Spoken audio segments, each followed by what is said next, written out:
Hello students, welcome back. आज हम शुरू करेंगे अपने इंग्लिश का नेक्स्ट चैप्टर। आपने कोलंबस के बारे में तो सुना होगा, तो इस चैप्टर में हम उन्हीं के बारे में एक छोटा सा इंसिडेंट पढ़ेंगे कि कैसे कोलंबस बहुत सारी स्ट्रगल्स करते हैं और वो अपनी यात्रा को पूरा करते हैं। समुद्री यात्रा को पूरा करके जब वो वापस आते हैं तो उनका कितना ग्रैंड वेलकम होता है, और उसके बाद भी कुछ लोग जो है वो उनको नीचा दिखाने की कोशिश करते हैं। तो कोलंबस उनको आंसर किस तरीके से करते हैं हम आगे स्टोरी में पढ़ेंगे। तो अपना नेक्स्ट चैप्टर शुरू करते हैं। तो हमारे चैप्टर का नाम है कोलंबस एंड दी एग, यानी कि कोलंबस और अंडा। चैप्टर इन व्यू, इस चैप्टर में हम क्या देखेंगे? This story is of Columbus who tries to stand an egg. Read the chapter to know if it happens और नॉट। तो ये स्टोरी किंग के बारे में, कोलंबस के बारे में, जो कि एक अंडे को सीधा खड़ा करने की कोशिश करते हैं। तो हम आगे चैप्टर में पढ़ेंगे कि ऐसा हुआ या नहीं।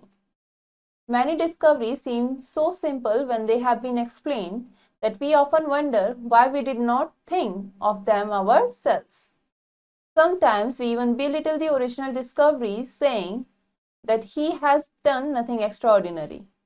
It is very easy afterwards to repeat what has been shown to us. A famous example of this is Columbus and the egg. तो जब काफी सारी डिस्कवरीज हो जाती हैं तो हम ऑफन कभी कभी ये सोचने लगते हैं कि ये चीज इतनी सिंपल थी तो हमारे को इस बारे में आइडिया क्यों नहीं आया, हमने ऐसा क्यों नहीं सोचा।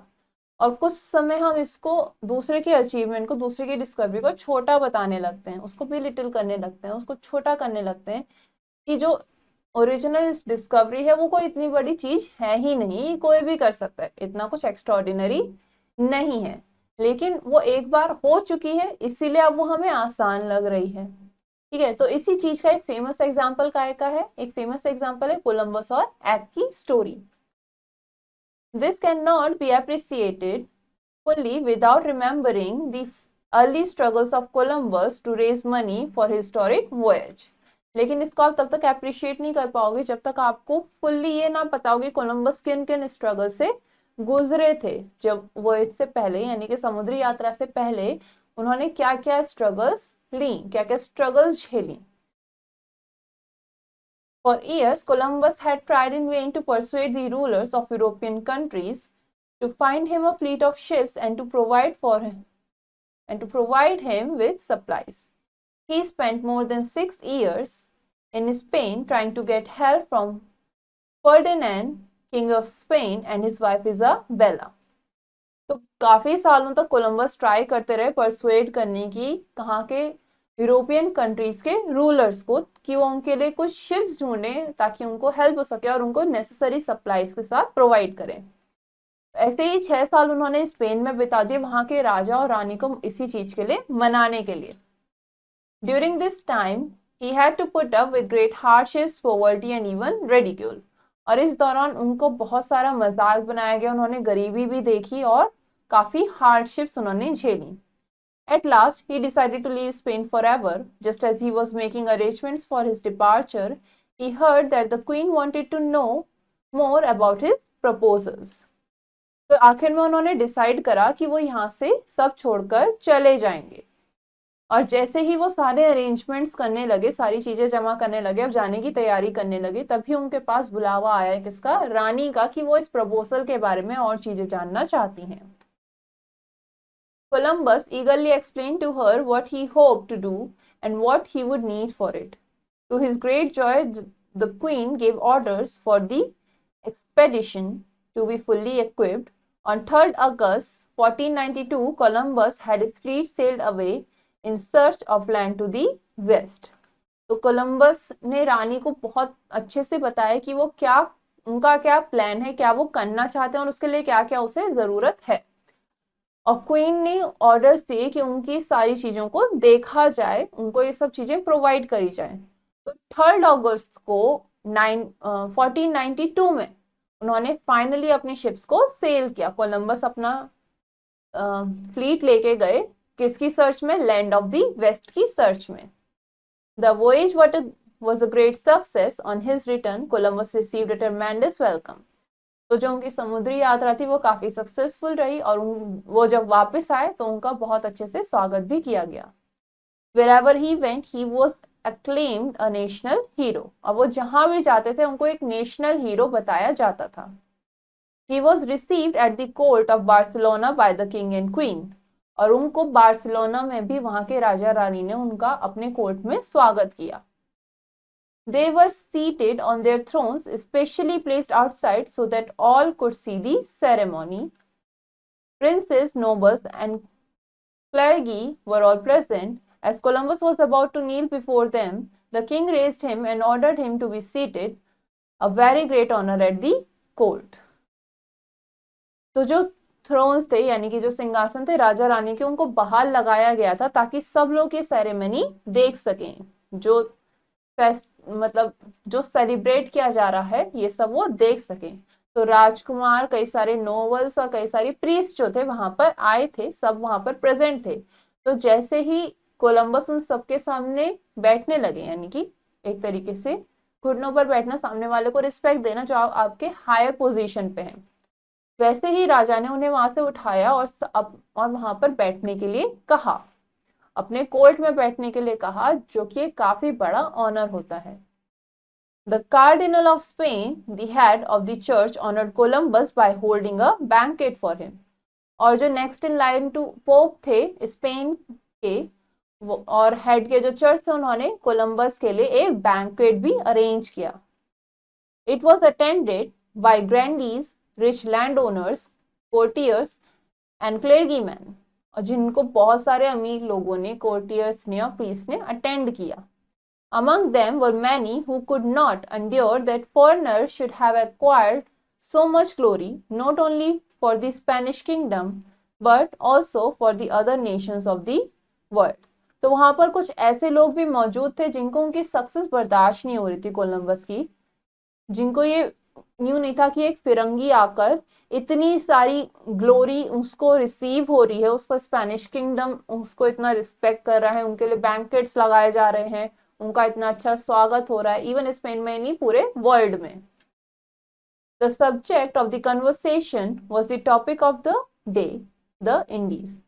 One present, trying to belittle Columbus' brilliant feat, said, Mr. Christopher, even if you had not found the Indies, someone from our own country of Spain would have succeeded, as it is full of great men. तो वहां पर जो लोग present थे उनमें से एक ने कोलंबस को छोटा दिखाने के लिए कि वो कुछ इतना ज्यादा ब्रिलियंट नहीं है, उसने कहा कि मिस्टर क्रिस्टोफर, अगर आपको इंडिस नहीं मिला तो हमारी कंट्री में से, हमारे जो स्पेन है इतनी अच्छी कंट्री है, यहाँ पर इतने सारे ग्रेट माइंड्स हैं, वो तो ढूंढ ही निकालते, वो उसे ढूंढने में सक्सेसफुल होते. Christopher did not answer. He asked for an egg to be bought and then he said, Gentlemen, I will lay a wager that none of you can make this egg stand up, as I will, without anything at all. तो Columbus ने उनके question का जवाब नहीं दिया, उनको कुछ उल्टा जवाब नहीं दिया. उन्होंने बस एक अंडे के लिए पूछा कि उनके पास एक एग लाया जाए. उन्होंने फिर कहा कि जेंटलमैन, मैं आपके सामने एक वेजर रखता हूँ कि मैं जिस तरीके से इस अंडे को बिना किसी चीज की मदद के खड़ा कर सकता हूँ, आप में से कोई नहीं कर सकता. They all tried but none succeeded. उन सब ने कोशिश करी लेकिन किसको भी सक्सेस नहीं मिली. The egg came round to Columbus and he fixed it by pressing it down on the table and crushing it a little at one end. तो जो अब एग था वो घूमता घूमता कोलंबस के पास आ गया क्योंकि किसी को भी सक्सेस नहीं मिली इस काम में. उसके बाद उन्होंने उस एग को लेकर टेबल पे नीचे प्रेस करा जिससे उसका एक एंड क्रैक हो गया, ठीक है, वहां से वो क्रश हो गया, फिर उसकी वजह से वो सीधा खड़ा हो गया. When the guests saw the egg standing upright on its crushed end, they understood what he was trying to say. तो जब गेस्ट ने देखा कि अब एग जो है वो सीधा खड़ा हो गया, तो उन लोगों को सबको समझ में आया कि क्रिस्टोफर क्या कहना चाहते हैं, कोलंबस क्या कहना चाहता है. After the deed is done, everybody knows how to do it. कि जब एक बार काम हो जाता है सबको पता चल जाता है कि कोई काम कैसे होगा, कि उस काम को कैसे किया जाना है. They should first have sought the Indies and not laughed at him who had sought it first. तो इसी तरीके से वो उन लोगों को जवाब दे रहा था कि अगर तुम्हें इंडिसेस के बारे में इतना ही था तो तुम्हें पहले उसे ढूंढना चाहिए था और उस कोलंबस के ऊपर हंसना नहीं चाहिए जो जिसे वो पहले मिल गया. जिसने इसके बारे में पहले सोचा। The story about Columbus and the egg is referred to in many scientific papers as a reminder that scientific discovery is not always as simple as it may seem. तो जो कोलंबस और एग की story है ये काफी scientific papers में भी इसको रेफर किया जाता है कि जो साइंटिफिक डिस्कवरीज हैं जितनी सिंपल दिखती हैं उतनी है नहीं। तो इसी चीज के लिए इस स्टोरी को वहां पर रेफर करते हैं। अब हम कुछ न्यू वर्ड्स पढ़ेंगे जो हमने चैप्टर में पढ़े। बेलिटिल यानी कि किसी को मॉक करना, किसी का मजाक बनाना। वॉयज यानी कि जर्नी करना किससे, सी या फिर स्पेस में। सप्लाइज जो भी आपको जरूरत की चीजें हैं। Expedition a journey with a particular purpose यानी आप किसी एक पर्टिकुलर ऑब्जेक्टिव से किसी पर्टिकुलर एम की तरफ वो जर्नी कंडक्ट कर रहे हो। क्लेर्गी यानी कि priest in a church. To kneel यानी कि घुटनों पर बैठना, to bend a knee. Cardinal यानी कि a priest of church next in rank to the Pope. कोई भी एक प्रीस्ट चर्च का जो कि पोप बनने की लाइन में अगला है। पोप एक काफी हाई ओहदा होता है European side. Banquet a formal dinner. अब कुछ क्वेश्चन आंसर्स करेंगे जो चैप्टर में हमें दिए हैं। Darken the correct option in the OMR sheet. यहाँ पे हमारे को ओएमआर शीट गिवन है जिससे हमें सही आंसर को क्या करना है, सही आंसर को हमें यहाँ पर डार्क करना है जैसे यहाँ पर कर रखा है। तो पहला क्वेश्चन हमसे कह रहा है मैनी डिस्कवरीज सीम वेरी। तो जो काफी सारी डिस्कवरीज हैं वो हमें क्या लगती हैं, काफी सिंपल लगती हैं। तो ये क्या हो गया ऑप्शन इसका C. For dash Columbus had tried in vain. तो कितना टाइम लगाया कोलंबस ने लेकिन उनकी मेहनत सफल नहीं, फॉर ईयर्स यानी कि काफी सालों तक। सही जवाब क्या हो गया option C. Next, Columbus spent more than dash years in Spain. Columbus ने स्पेन में कितना समय बिताया, मोर देन 6 ईयर्स यानी 6 साल से भी ज्यादा। तो सही जवाब क्या हो गया option C. Next, Columbus fleet sailed away in search of land of. तो जो कोलंबस की शिप्स थी वो कहां सेल करी, किसकी सर्च में, land of the waste.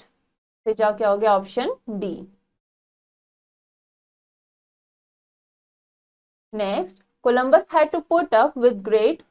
Columbus को किंग के साथ पुट अप करना पड़ा, क्या क्या देखा उन्होंने, हार्डशिप्स, पॉवर्टी और रेडिक्यूल, सब। तो सही जवाब क्या हो गया ऑल यानी कि ऑप्शन डी। अब नेक्स्ट क्वेश्चन हमसे कह रहा है फिल इन दी ब्लैंक्स यानी कि खाली जगहों को हमें फिल करना है।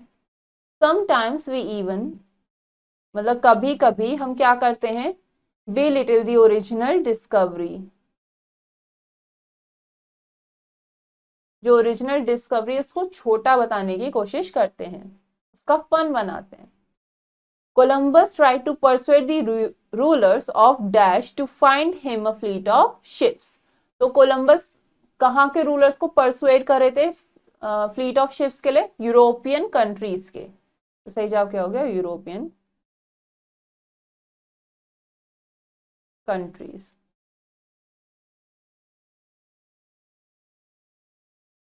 Next, he was received at the court of dash by the king and queen.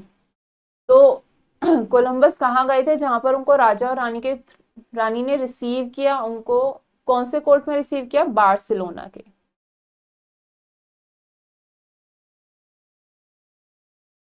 The dash of Spain honored Columbus by holding a banquet for him. किन्होंने कोलंबस के लिए बैंकेट रखा था, कार्डिनल ऑफ स्पेन।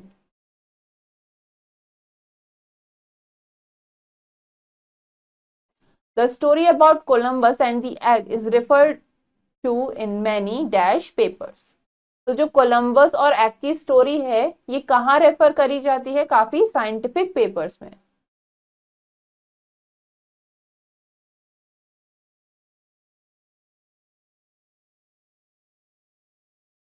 अब next question हमसे कह रहा है राइट ट्रू और फॉल्स यानी कि सही या गलत बताना है। Many discoveries seem so simple when they have been explained. तो काफी सारी डिस्कवरीज हमारे को बहुत सिंपल लगने लगती हैं जब उनके बारे में हमें पता चल जाता है। तो ये क्या है, ये ट्रू है। Columbus raised money for historic voyage very easily. तो जो कोलंबस थे उन्होंने अपनी जो उनकी हिस्टोरिक जर्नी रही है, जो उन्होंने सी से सफर करके वेस्ट को पता करा था, वो काफी इजीली उन्होंने उसके लिए मनी रेज करा था? नहीं, उनको काफी सारी चीजों का सामना करना पड़ा। ये क्या हो गया? False. The queen gave orders for the expedition to be fully equipped. तो जो क्वीन थी उसने ऑर्डर दिया कि जो भी जरूरत चाहिए, जो भी कोलंबस को चाहिए, वो सब फुल्ली इक्विप्ड हो, उनको जो शिप्स मिलेंगी वो पूरी तरीके से सही हो। कैसा था? यस। तो ये क्या हो गया? ट्रू। यानी उनका जो एम था, जिस पर्पस के लिए वो ये कर रहे थे, वो फुल्ली इक्विप्ड हो। On his return Columbus did not receive any welcome.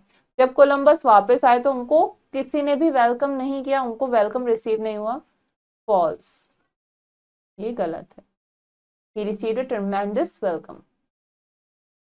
The banquet was attended by grandees, courtiers and clergymen. तो जो बैंकेट था इन सब लोगों ने अटेंड किया था उसे, यानी अमीर लैंड ओनर्स ने, जो कोर्टियर्स थे और साथ में प्रीस्ट ने अटेंड किया था काफी।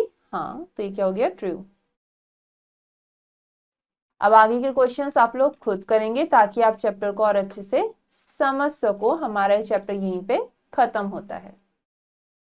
उम्मीद है आप लोगों को चैप्टर अच्छे से समझ में आया होगा। अब हम अपना नेक्स्ट चैप्टर नेक्स्ट क्लास में कवर करेंगे। तब तक के लिए हैव अ नाइस डे।